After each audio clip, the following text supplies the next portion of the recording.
Otro tema, 6,6% creció la economía chilena durante diciembre de 2024, de acuerdo a los datos preliminares entregados por el Banco Central, el índice mensual de actividad económica. Expansión mayor a la esperada por los economistas. De esta forma, la actividad económica del último mes duplicó las expectativas del mercado y mejoró también la estimación preliminar del Producto Interno Bruto anual. Vamos a profundizar en estos datos. Estamos para eso con el economista y director de inversiones de GH Capital Invest, Claudio González. Claudio, siempre un placer. ¿Qué tal? Igualmente, Nico, gracias por la invitación. Sorprende muchísimo, ¿no? Sorprende mucho, sí, porque las estimaciones estaban en torno al... Bueno, con los datos ajustados del viernes, de los sectoriales, estábamos en un 4,5, un poquitito por arriba, quizás los más optimistas en torno a 5, pero la verdad es que un 6,6 sorprende muy positivamente. Es una muy buena noticia, puntual en mi opinión, pero buena noticia al fin. ¿Por qué puntual? Andemos en eso. Bueno, tenemos dos aspectos que más o menos le aportan un 1,5% a este IMASEC. O sea, el IMASEC descontando el efecto de la minería, si uno sacara la minería, el buen desempeño de la minería, un 15%, es un muy buen desempeño, que más o menos le aporta un 1% a este 6,6. Y el segundo aspecto son los 2 días hábiles más, que afectan también otro medio punto. Yo diría efecto calendario aquí. Exactamente, efecto calendario. Entonces, al final, realmente tenemos, no hay que desmerecer, evidentemente formaron parte de la actividad de diciembre, pero descontando esos dos efectos estaríamos más en torno a un 5, que también es un buen número, pero más moderado. Este es un dato que es relevante decirlo, es un dato preliminar. Puede haber una corrección, ya sea al alza o a la baja. De todas maneras, un 6,6% es un número muy positivo y si lo vemos en una mirada histórica hacia atrás, digamos. De todas maneras, el mayor registro de la actividad económica de 2024 y si vamos más atrás de 3 años. Sí. Este es un número muy, muy positivo. Un número que se compara con los buenos índices post-pandemia, que se comparaban con indicadores muy deprimidos precisamente porque el año 2020 tuvimos una caída de actividad tremenda en todos los sectores. Entonces, el 2021 logramos tener algunos indicadores en torno al 5, 5,5, 6%. Pero algunos indicadores incluso del comercio que superaban las 2 o 3... 20 o 30%. Después, cuando se concretaron los retiros de ahorros previsionales con cifras también de 2 dígitos en algunos casos. Claro, pero que en un efecto más bien puntual, digamos, del fenómeno en sí o de la medida en sí. Todo enmarcado dentro del periodo post-pandemia, que fue un periodo muy anormal. Yo te diría que el 20 y 21 y el comienzo del 22 fueron periodos muy anormales, producto de que todavía estaban los efectos de los estímulos fiscales y los retiros previsionales del periodo post-pandemia, que afectaron durante un largo tiempo. Se quedaron un largo tiempo en la economía chilena, yo te diría estacionados hasta el 2023 más. Claro, cuando se hablaba de una economía sobrecalentada, que era como el efecto inverso, digamos, que es lo que hemos estado analizando en los últimos meses. Todo el último año, podríamos decir, ¿verdad? O los últimos 2 años. Hay que recordar que el año pasado no crecimos. Así es que el crecimiento de este año, si uno lo empieza a alargar, digamos, a un periodo de 2 años, en realidad un crecimiento promedio de un 1 o un 1,2%, que no es para celebrar. Ahora, pero sí con esta cifra de IMASEC, preliminar, pero si se mantuviera, de todas maneras sería mayor a las últimas previsiones que hizo, por ejemplo, el Ministerio de Hacienda, ¿no? Que tuvo que... En su minuto se decía un baño de realismo en términos de bajar las expectativas que había establecido justamente para el crecimiento de la economía chilena en 2024. Sí, este último dato puntualmente hizo aumentar la estimación desde un 2,2, 2,3% a un 2,5%. O sea, lo que creemos que más o menos preliminarmente fue el crecimiento del 2024 es un 2,5%, que sorprende al alza. A nosotros, de hecho, la estimación desde inicio del año había sido un 2,2, 2,3%. Incluso cuando los IMASEC de principio de año iban un poco al alza, manteníamos nosotros la cautela respecto de que íbamos a crecer en torno a un 2,2, 2,3%, que era lo que estábamos creciendo hasta noviembre. Diciembre agrega un dato muy positivo, en mi opinión muy puntual, y hay que hacer un doble clic más allá de lo que acabamos de comentar, porque es un dato que está guiado, en mi opinión, por un ciclo de demanda interna que no es sostenible. Entonces allí hay algo que poner en atención. Ahondemos en eso, es bien interesante. ¿Por qué no es sostenible este ciclo de alternancia? Porque básicamente el crecimiento que tenemos hoy día no es un crecimiento en base a inversión, no es un crecimiento en base a aumentar la capacidad productiva a largo plazo, sino que es más bien un crecimiento que involucra datos puntuales del sector minero o del sector comercio, que evidentemente diciembre es más o menos, para tener en consideración, para que los auditores lo entiendan, como un 20% del año se juega solo en diciembre para el comercio. Navidad. ¿Ah? Navidad, efectivamente. Entonces, O fin de año también. Exacto. Entonces hay mucho de incremento que sabíamos que iba a venir en diciembre del sector comercio. El sector servicios estuvo un poquito más retrasado, la industria sí estuvo muy bien en el último año, probablemente ejecutando los últimos cartuchos de actividad.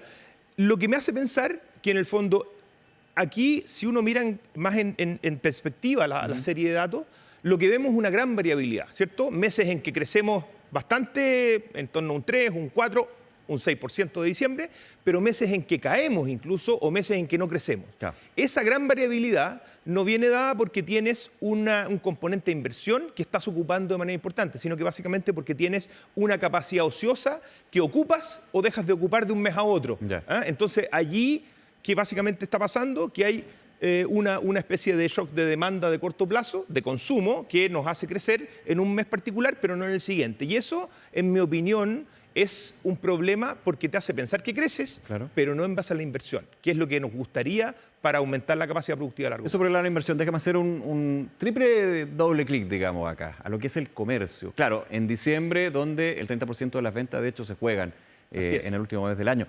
Pero durante 2024, un comercio que el 2023 muy alecaído, seguido, digamos, de los meses anteriores, pero que se recupera en 2024. Si hacemos la mirada anual, digamos, del comercio, ¿cómo está también este sector tan importante? El comercio está, yo te diría que en una etapa de transición. Ya. ¿Ah? No es para cantar victoria, digamos. Yo diría que no. ¿Ah? Hubo eventos bien favorables, como los Cyber Days, por ejemplo, ¿verdad? Los Black Friday, que agregaron de alguna manera demanda al comercio, fueron bien exitosos durante el 2024.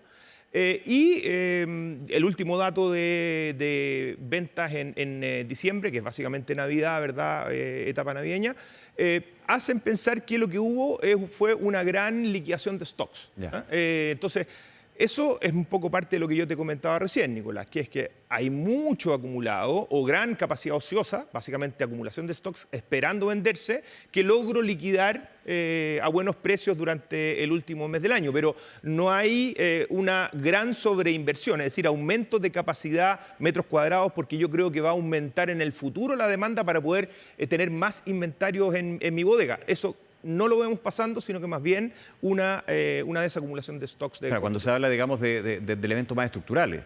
Exactamente, elementos más estructurales que tienen que ver con el ahorro, ¿cierto? No hemos sido capaces de ahorrar más. Como no hemos sido capaces de ahorrar más, tampoco ese ahorro se transfiere a proyectos de inversión masivamente que aumenten la capacidad de la economía, ¿cierto? Que hagan que la carretera por donde vamos transitando se transforme de un carril a 3 carriles, a 4 carriles, a 6 carriles, ¿verdad? Y vayamos más rápido y con más potencia. No lo vemos pasando, sino que más bien lo que vemos es que hay una especie de embotellamiento en un mes y se suelta ese embotellamiento y podemos andar más rápido por un tramo. Pero llegamos al siguiente tramo y volvemos a estar embotellados. Entonces, allí hay un problema que creo que es más bien de baja inversión que tenemos que solucionar. Ahora, y con estos elementos, ¿cómo se va proyectando el 2025 ya, Claudio? O sea, ya estamos en febrero, evidentemente enero, febrero son periodos también bien particulares. Muchos dicen cuando llega marzo ya ahí entra en tierra derecha, o sea, lo que va a hacer ya consolidar el primer semestre. Las proyecciones son bien bajas. Sí, las proyecciones son bajas y son bajas más o menos pensando en que a lo menos el primer semestre del 2025 no debería ser muy distinto de lo que ya vimos en 2024. En general, lo que están proyectando los analistas y las empresas para sus propias inversiones, para sus propias producciones internas, son de un año que se parece bastante al 2024. ¿Qué podría cambiar esto? Bueno, un segundo semestre en que las expectativas de los analistas, las expectativas de los inversionistas, las expectativas de la gente que está en las decisiones de inversión lograran soltarse, lograran visualizar un entorno futuro más favorable, y eso podría generar que haya un poco más de inversión en el segundo semestre. Claro, y aquí todo pega. Por ejemplo, lo que está, esta expectativa que se tiene con respecto a temas ya internacionales, no locales, la llegada nuevamente de Donald Trump a la Casa Blanca, estas guerras comerciales que se hablan, aranceles por aquí y por allá, la situación del cobre, por ejemplo, como también dentro de lo incipiente, porque aquí hay que ver que se concreten y se vayan desarrollando, este tipo de medidas puede de alguna manera pegarle a la economía chilena. Uno diría que tiene que ver, en ese sentido, Chile, digamos, que nos miramos como bien abajito, bastante en un mundo bastante interconectado en lo comercial. Absolutamente. Chile es una economía muy pequeña a nivel mundial y muy abierta al comercio internacional. Por tanto, cualquier disrupción que exista en el comercio internacional, sobre todo entre nuestros principales partners comerciales, que son Estados Unidos y China, y la Unión Europea, en tercer lugar, y algunos otros países, Brasil, por allí, México, sí, son disrupciones que nos van a afectar. No podemos pensar que... ¿Afectar para bien o para mal? Afectar, yo te diría que más para mal que para bien. ¿Tú crees que para mal? Yo creo que para mal. No es bueno que el comercio internacional empiece a tener problemas, disrupciones que le impidan desarrollarse de manera adecuada, porque Chile vive en una buena parte del comercio internacional. El cobre y nuestros principales productos de exportación, el salmón, ¿verdad?, la fruta, etcétera, van hacia estos destinos. Van hacia China, van a Estados Unidos, van a Brasil, van a la Unión Europea. Por lo tanto, si empieza a haber una guerra comercial entre ellos desatada, va a comenzar a escalar lo que se llama una desviación de comercio. Es decir, los productos de China van a tener más problemas para entrar a Estados Unidos, los productos de Canadá o México van a tener más problemas para entrar a Estados Unidos, los productos norteamericanos probablemente van a tener algunos problemas también para ingresar a algunos de estos destinos. ¿Y qué pasa con eso? Las decisiones de producción y por lo tanto de demanda de materiales básicos como el cobre, ¿sí?, ¿sí?, empiezan o el litio, empiezan a también tener efectos negativos. Por lo tanto, yo veo que ahí hay un problema que compensa en mucho el efecto potencialmente positivo, que podría ser que, dado que no le compran cobre a China, nos compran cobre a nosotros. Los desvíos de comercio son difíciles de generar. En general, eso se llaman desvíos de comercio. Son difíciles de generar porque tienes que cambiar la estructura de la demanda. Y de predecir o más bien proyectar.